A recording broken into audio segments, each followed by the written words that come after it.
When you must wear a respirator to protect yourself against airborne contaminants in your workplace, it is very important to follow proper procedures for putting it on and taking it off.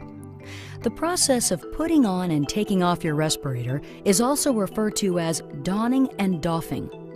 Respirator manufacturers supply instructions on how to properly don and doff, put on and take off each respirator they produce. The manufacturer also supplies instructions on how to properly conduct a user seal check. A user seal check is a way to verify that the respirator has been properly positioned on your face to assure a proper seal. Sometimes workers confuse the term user seal check with the term fit test, which is different. A user seal check is not a substitute for a fit test, which is a more involved process that uses a test agent or instrument to verify the respirator's fit.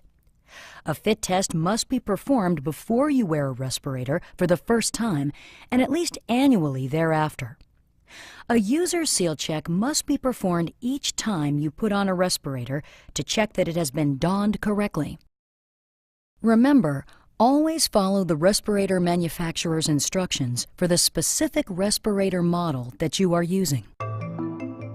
Here are some general instructions for properly donning and doffing and properly conducting a user seal check for the two most common types of respirators. Let's begin with general instructions for a disposable filtering facepiece respirator, which is often referred to as an N95 or a dust mask. Inspect the respirator, including the straps, for tears or damage. If you find any damage to the respirator, replace it. If your respirator comes out of its original container folded flat, open the folds fully, following the manufacturer's instructions. Using one hand, place the respirator on your face with the nosepiece at your fingertips, allowing the headbands to hang freely. The nosepiece should span and cover the bridge of your nose, and the respirator should cup your chin. Pull the top strap over your head, resting it high at the back of your head. Pull the bottom strap over your head and position it around your neck and below your ears. Be sure not to crisscross the straps. Make sure that your mouth and nose are covered by the respirator. If the nosepiece has a metal nosepiece or strip, use both hands to mold the nose strip to conform to the shape of your nose by pushing inward while moving your fingertips down along both sides of the nosepiece. Next, conduct a user seal check. It's essential to follow the manufacturer's user seal check instructions because the manufacturer knows the best method for checking their respirator. Generally speaking, the manufacturer's instructions are based on covering the surface of the respirator, usually with your hands, so that air is prevented from passing through the filtering facepiece. A positive pressure seal check is performed by gently exhaling to see if the facepiece bulges slightly. For a negative pressure seal check, take a quick deep breath to see if the facepiece collapses slightly.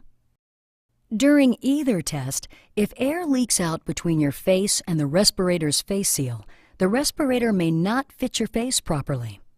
One way that you can identify leakage is if you feel air blowing through the seal onto your face or eyes.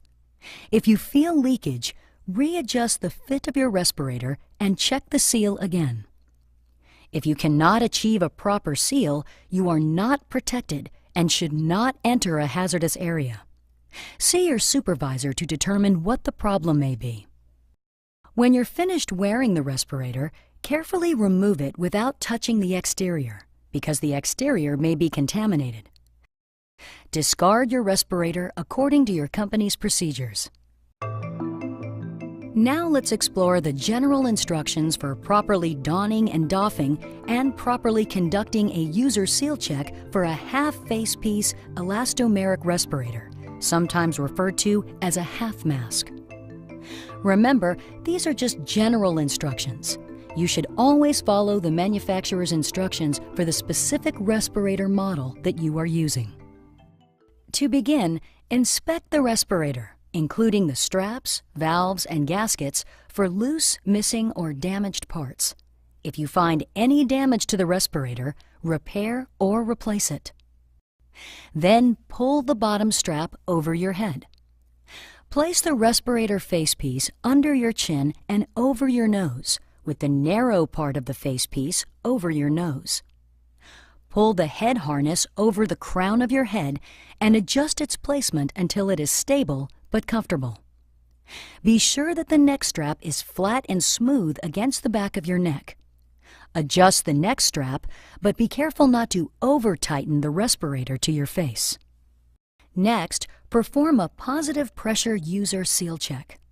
Place the palm of your hand over the exhalation valve outlet. Do not push so hard that you distort the natural shape of the facepiece. Exhale gently and hold your breath to create and maintain a slight positive pressure inside the facepiece. If the facepiece bulges slightly and no air leaks are detected between your face and the facepiece, a proper fit has been achieved. If, on the other hand, you detect a face seal leakage, reposition the facepiece and readjust the straps, and then retest. If you cannot achieve a proper seal, you are not protected and should not enter a hazardous area. See your supervisor to determine what the problem may be. Next, perform the negative pressure seal check. Cover the respirator cartridges or filters with the palms of your hands. Inhale gently. If you feel the facepiece collapse slightly and pull closer to your face with no leaks between the face and facepiece, a proper seal has been made. If you detect face seal air leakage, reposition the respirator on your face and readjust the straps, then recheck. If you cannot achieve a proper seal, you are not protected and should not enter a hazardous area. See your supervisor to determine what the problem may be. When you have finished wearing the respirator, carefully remove it by loosening the straps and taking it off without touching the cartridges or filters, because they may be contaminated. Follow your company's procedures for maintenance of the respirator, including proper cleaning and disinfecting and storage. Remember, respirators must be used in the context of a comprehensive respiratory protection program, according to OSHA Standard 29 CFR 1910.134. For additional information on respiratory protection in the workplace, consult this website. Mention or visual display of the name of any company or product in this video does not constitute endorsement by the Occupational Safety and Health Administration. This video provides a brief overview and general information regarding respirator use in your workplace. It does not cover all of the requirements specified by OSHA's Respiratory Protection Standard at 29 CFR 1910.134 and is not to be used for compliance purposes. Consult the Respiratory Protection Standard for comprehensive information about respirator use in your workplace.